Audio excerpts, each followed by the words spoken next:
Some breaking news. Former Georgia quarterback Carson Beck will transfer to Miami. He entered yesterday with a do not contact tag per our Chris Hummer and Matt Zenitz. And even though Beck spent less than 24 hours in the portal, he was named the #1 player in the 2025 cycle.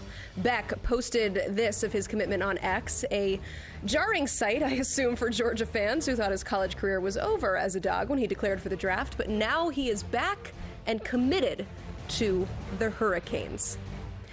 Let's welcome in our college football insider, Matt Zenitz, to talk more about this move. Matt, just how did we go from Beck declaring for the draft to now entering the transfer portal and ending up with Miami? So declared for the draft December 28th. During the course of that period, never signed an SRA with an NFL agent, which left him open to reconsider if he wanted to change his mind. And based on feedback that got from an NFL standpoint, realized that the best decision for him was returning to college for another year instead of leaving for the NFL. His camp informs Kirby Smart and Georgia yesterday that Carson is going to go into the portal, officially pops up in the portal last night with a do not contact tag. And then today, within 24 hours of him or his camp informing Georgia of his intent to go into the portal, picks his new school and commits to Miami and gives Mario Cristobal and the Hurricanes for a second straight year a high-profile transfer quarterback that for a second straight year will set them up well for moving forward.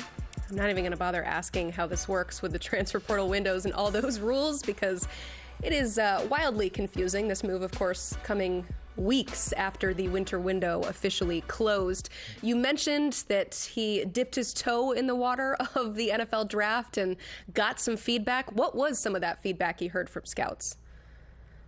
Yeah, so first of all, I can give some context on just how this works with him going in. So first of all, Georgia players had a 5-day window to submit their names into the portal after Georgia's last game. But also Carson is a grad transfer, and with grad transfers have the capability to still go in whenever, all the way through the end of the spring window. So technically, the deadline that we're all aware of with December 28th is for undergrads, whereas the Carson Becks of the world and grad transfers are still able to go in even now all the way through the end of April. But the NFL feedback that I got on my end, and I'm assuming it was similar for Carson, it was that he was a day 3 player at this point. He was probably a long shot to go at some point in the first 3 rounds. So not only was he not a first-round player at this point, but it was far from a lock that he was even going to go in the first 3 or 4 rounds of the draft, especially when you factor in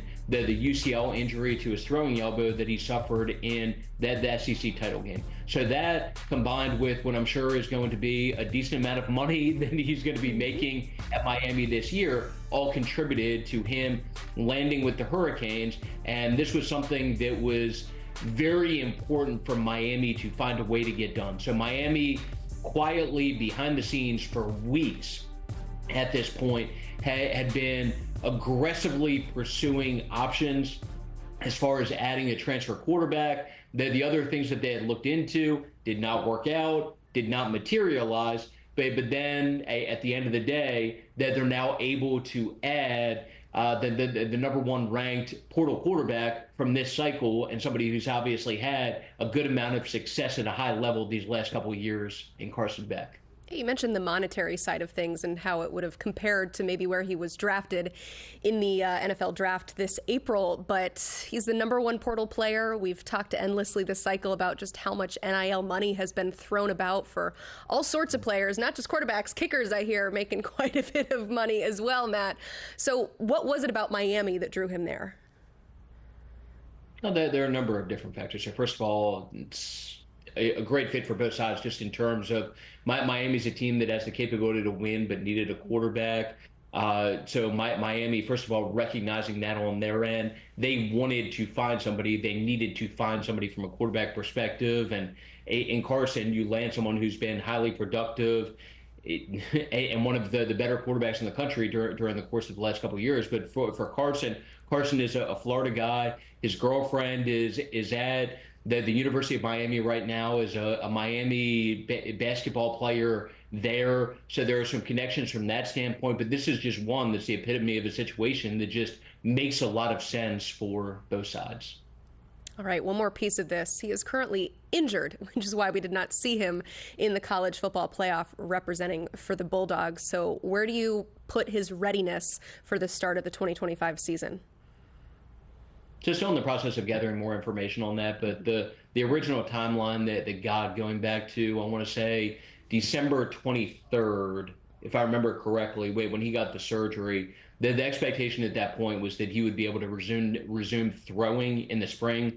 Does that mean that would be like game ready and just good to go if Miami was playing in April? No, it doesn't. But it seems like the expectation is that he will at least be able to take that step of getting back to throwing once springtime comes around or at some point during the course of the spring. Throwing, pretty crucial for a quarterback. Matt Zenitz, thank you so much for the latest on this breaking news that Carson Beck has officially committed to play at Miami.